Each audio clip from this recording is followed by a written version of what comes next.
મિત્રો આજે આપણે ટ્રેન અને સ્પીડ આ દાખલા કેવી રીતે ગણવા તેનો બેઝિક કોન્સેપ્ટ સમજાવીશ તમને।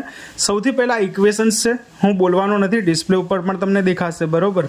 તો સૌથી પહેલાં છે ને તમારે સમજી લેવાનું કે જે ડિસ્ટન્સ એટલે કે અંતર શોધવાનું આપ્યું હોય ને તમને, તો અંતરની અંદર તમારે એવું ડાયરેક્ટ ના લખ્યું કે આટલું અંતર શોધો, એના અંદર એવું લખ્યું હોય કે ટ્રેનની લંબાઈ આટલી છે, અથવા તો તે બ્રિજની લંબાઈ આટલી છે, પ્લેટફોર્મની લંબાઈ અથવા દિવાલની લંબાઈ, આવી રીતે અલગ અલગ નામથી તમને અંતર શોધેલું આપ્યું હોય અથવા તો અંતર લખેલું આપ્યું હોય, તો તમારે એને અંતર કન્સિડર કરવાનું છે જો આટલામાંથી કોઈ પણ વસ્તુ બતાવે।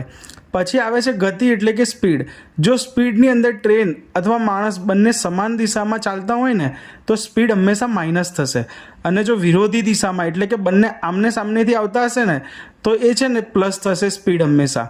પછી બીજી વસ્તુ કે લેન્થ, તો આ જ કેસની અંદર લેન્થનો હંમેશા ચાહે સમાન દિશા હોય કે વિરોધ દિશા હોય એમાં સરવાળો જ થશે, બરાબર।